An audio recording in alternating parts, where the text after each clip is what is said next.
Profe, ¿me deja hacer una pregunta?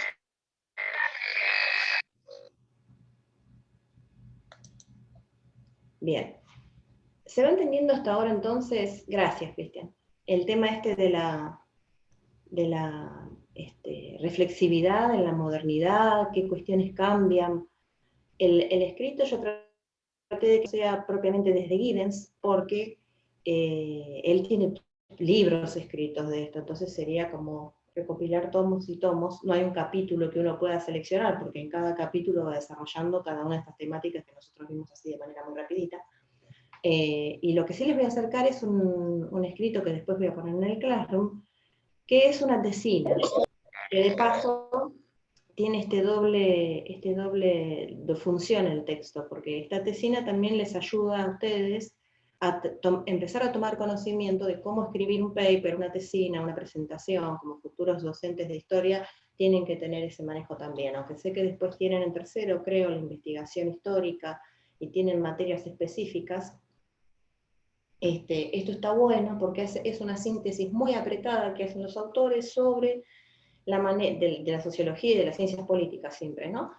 Que tienen la mirada sociológica para hacer esta síntesis y que van recopilando estas cuestiones del autor sin tratar de comentar demasiado y poniendo la selección de textos bien armadita. O sea que para la lectura de ustedes va a ser más sencillo y aprenden también y van tomando contacto con esta manera de elaborar los papers o las tesinas generales. Este texto, que ya les digo no es muy extenso, tiene bastantes conceptos nuevos en cuanto a esta sociedad de incertidumbre o reflexiva en la que nosotros vivimos, de inseguridad permanente, porque cuando uno habla de inseguridad, lo lleva al plano, bueno, de los robos, y no a todo el resto que él está viendo, ¿no? Como que naturalizamos que inseguridad es solamente en ese sentido y no lo llevamos al plano laboral, al plano de salud, al plano del medio ambiente. De lo efímeras que son las relaciones, como decía al principio Nicolás, cómo ha cambiado la familia, cómo ha cambiado el núcleo relacional en cuanto a quién es el tutor o el formador de los adolescentes, por ejemplo, que van a ser nuestros estudiantes en el nivel secundario. Antes uno hablaba con mamá, papá, cuando tenía una reunión o tenía algo que comunicar. Ahora, por suerte, por ley y por reglamento, uno tiene que tener una comunicación fluida con los padres, tutores o encargados. O sea, hay una nueva figura que no es el tutor legal tampoco de esos estudiantes, sino las personas con las que mayor parte del día pasa o convive, o que a veces es una institución, otra institución intermedia como es la educativa, puede ser un lugar de trabajo, por ejemplo, una comunidad. No es necesariamente el papá y la mamá, ¿se entiende?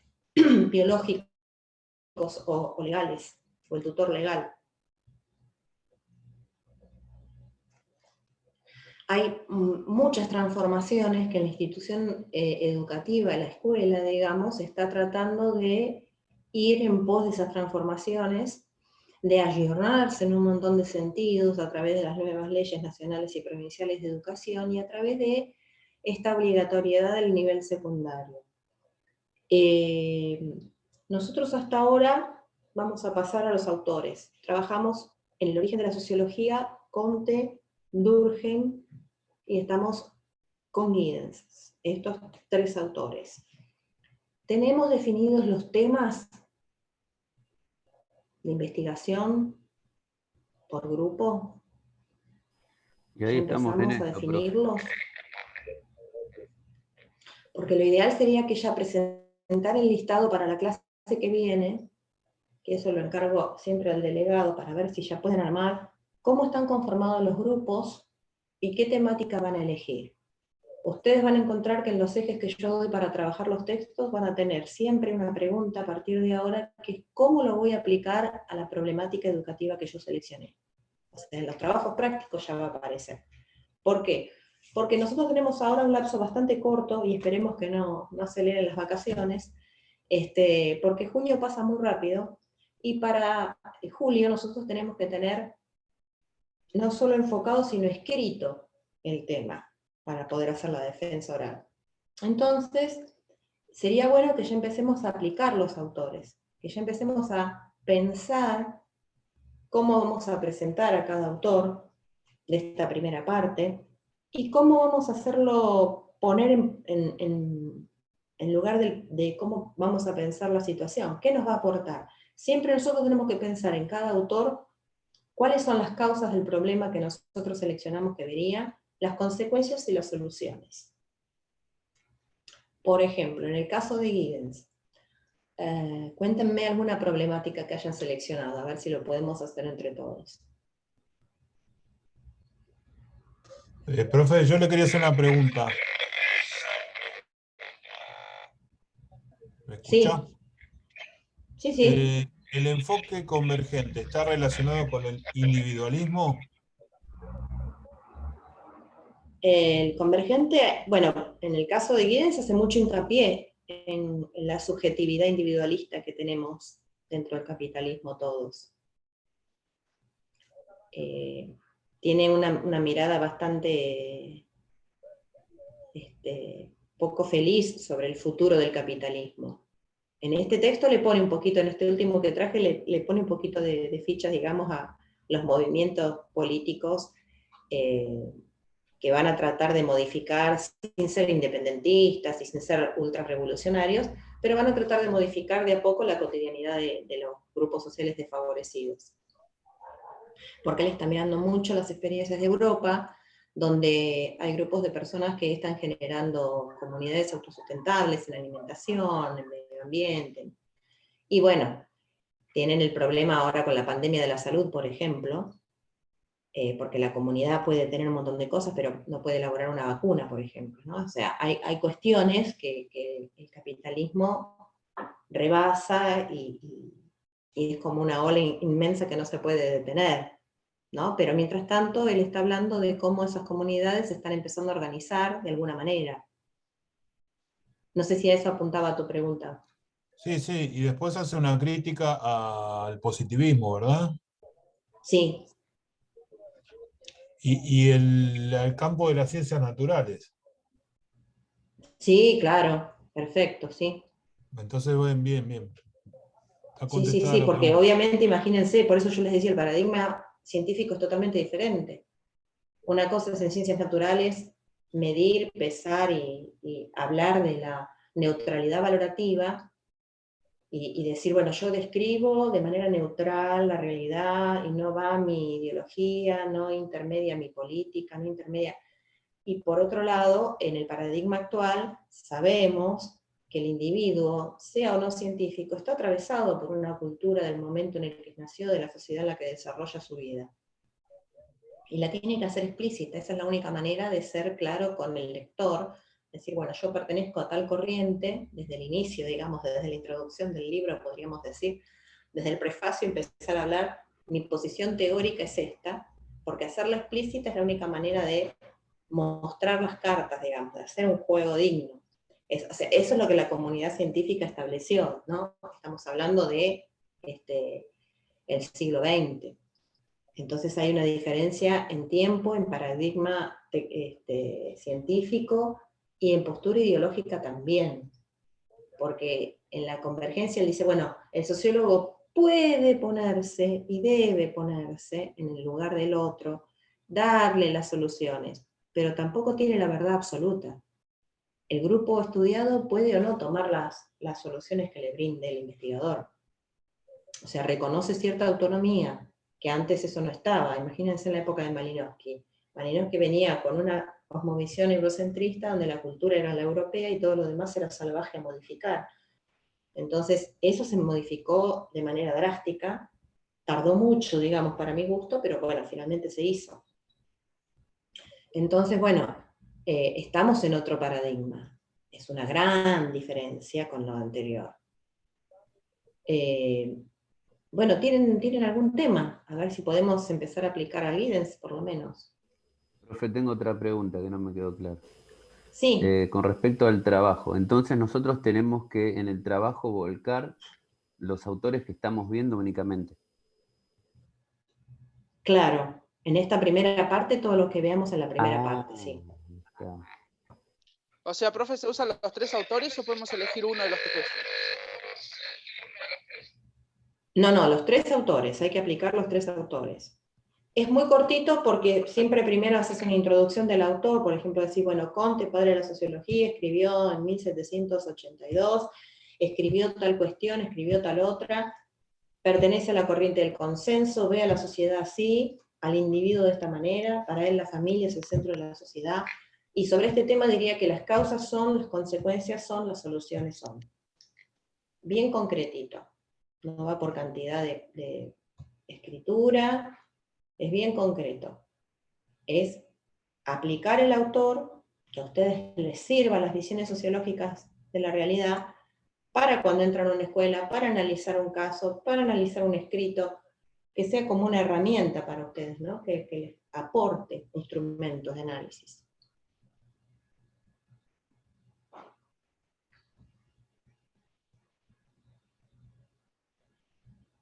Bueno, ¿algún tema?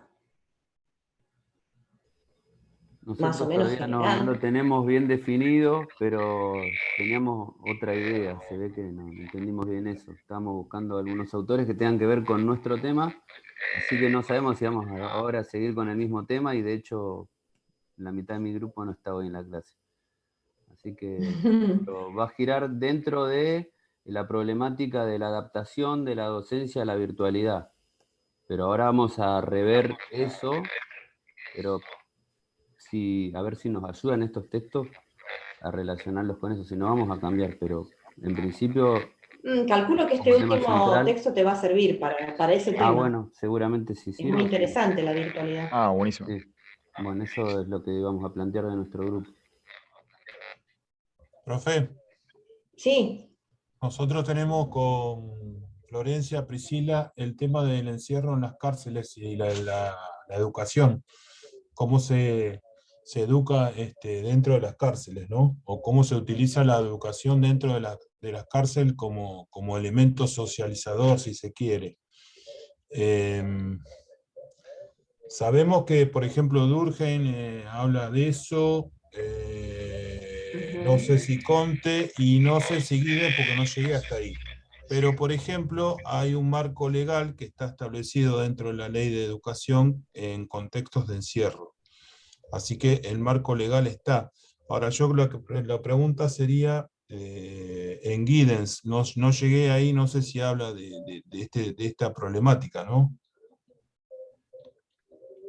bueno, eso es lo que yo les digo, no esperemos que los autores hablen explícitamente.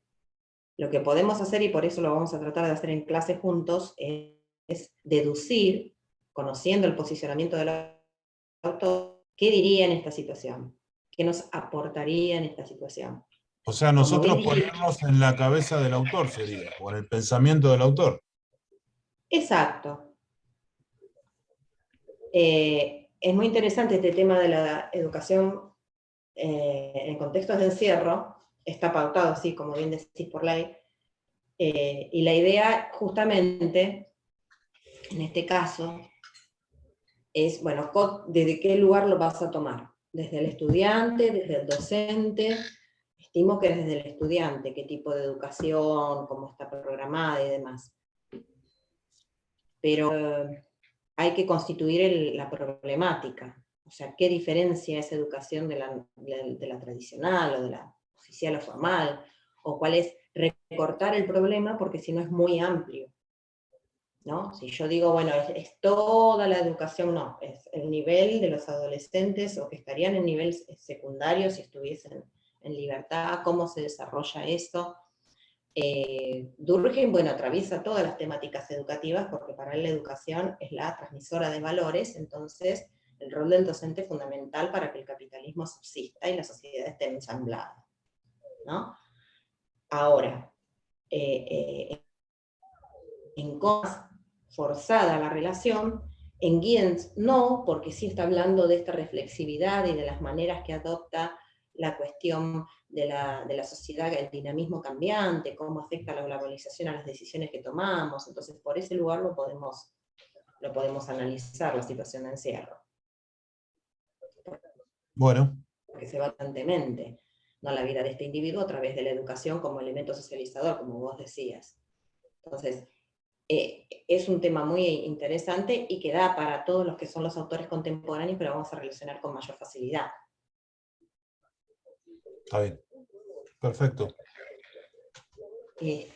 Bueno, pero la idea es entonces, a partir de la semana que viene, tener temas, aunque sean muy generales, porque eso también es todo un proceso, seleccionar el tema, ir recortándolo, ponerlo por escrito, son todas etapas del mismo proceso. No, nosotros lo tenemos bastante desarrollado. El tema es lo último que usted dijo, de cómo relacionarlo con estos tres autores. Va por ahí el tema. Claro, la idea es que ustedes a medida que leen, bueno, dicen, en términos de la clase lo usamos para explicar autores nuevos y demás, y otra parte de la clase, ustedes me van a empezar a comentar cómo piensan aplicar el autor, y si no sale, lo hacemos entre todos. Perfecto. Porque a veces no es muy fácil traer a un autor que escribe en 1838 al No, no, 2021. obvio. No, eso es complicado. Entonces, bueno, hay que llevar esa relación. A veces coinciden en mucho, porque uno no se da cuenta, y en eso tiene razón Gideon, utiliza muchas palabras del contexto científico todos los días sin darse cuenta. Por esto que dice él, ¿no? De que los medios nos traen las novedades tecnológicas y todo lo que es innovación en el área del conocimiento, y uno no se da cuenta y lo incorpora a su léxico. Por ahí no lo aplica de la mejor manera, pero ya lo tenemos incorporado ese vocabulario. En este caso pasa lo mismo. Con todo lo que es observación de la realidad y aplicación a la realidad, vamos a tener facilidad porque el área de las ciencias sociales siempre se maneja con los comparativos y con la observación crítica de las realidades, entonces tenemos como un ejercicio previo, no es tan dramático.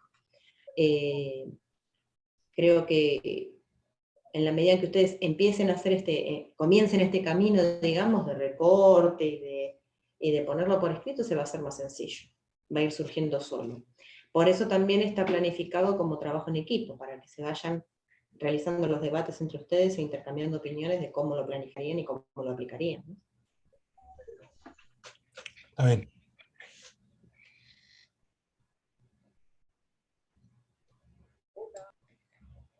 Esa es la idea general.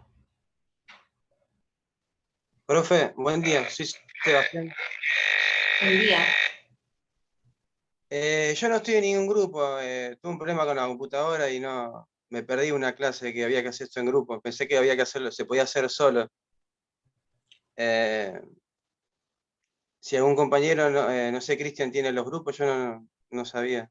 Para que me anoten a un grupo, o no sé, si se puede hacer solo, lo hago solo, no sé. Como guste, Sebastián, si podés ingresar en un grupo bien, y si no lo haces solo, no hay ¿No hay inconveniente. problema? Ah, listo.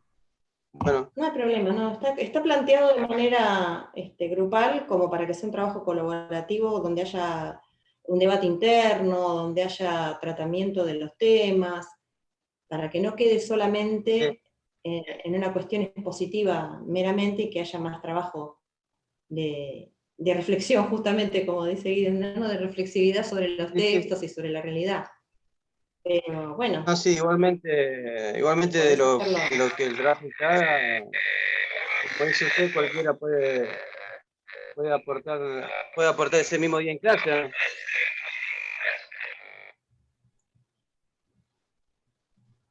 ¿no? No hay sí, problema. bueno. Hola, buenos días, profe. Yo también estoy en un grupo y bueno, si algún compañero me quiere sumar en un grupo, genial. Pero si no, yo también te interesa. No puedo escucharte, Facundo. No sé si el resto puede.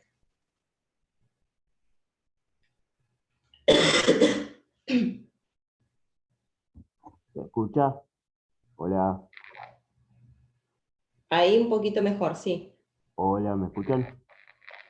Hola, Hola, sí. sí, genial. Decía, primero y principal, buenos días a todos. Yo también estoy en un grupo para el trabajo de sociología. Y bueno, así que si algún compañero puede agregarme, perfecto. Y si no, también tendré que hacerlo solo. Así que eso quería decir nada más. Bueno, vayan viendo qué opción les conviene más por los motivos que fueran. Y si pueden hacer grupo, o sea, incluso hasta los que quedaron sin grupo pueden armar uno propio. Pero si no, bueno, se van incorporando o finalmente lo hacen de manera individual, no hay inconveniente. Ya les digo, el tema de la colaboración era lo que me interesaba por el debate interno del grupo y por las cuestiones del trabajo colaborativo que siempre sale más enriquecedor, nada más. Profe, yo no entendí lo que dijo. ¿Del trabajo después va a haber como una defensa en grupo? Claro, un coloquio, una defensa oral, o sea, sobre el escrito después van a hablar, en el final de la materia es la defensa oral de ese trabajo.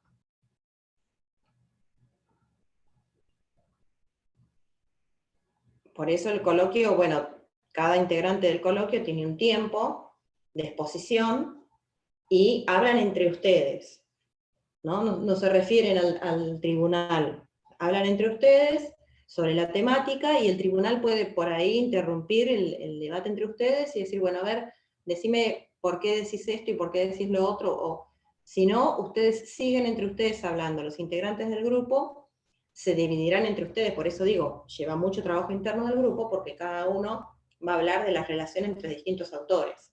Imagínense que si depende del tiempo que tengamos y la cantidad de autores que veamos, van a tener un juego, en un grupo de 3 o 4, van a tener un juego de autores que pueden comparar lo que dice Durkheim con lo que diga alguien de la corriente crítica, por ejemplo. ¿No? Porque si bien Durkheim habla de la educación como transmisora de valores, y que eso está bien, la corriente crítica va a ver la transmisión de valores y va a decir eso está mal. Entonces vos vas a tener un contraste de autores, ¿no? Que la educación sirva para disciplinar una población, diría la corriente crítica, no es lo que uno espera, ¿no? La corriente crítica va a hablar de esa educación como la emancipadora, la que puede abrir horizontes y demás, y Durkheim está hablando de la educación como una herramienta para el poder.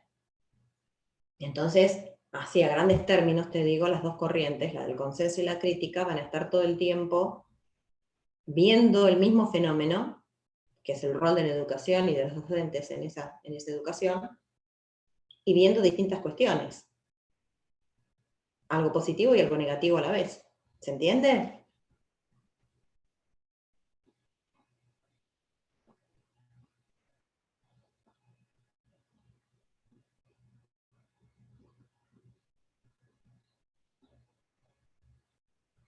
Bueno, ahora estamos con menos de un minuto, ahí se nos va a cortar, y el anfitrión nos va a dar otra vez la conexión.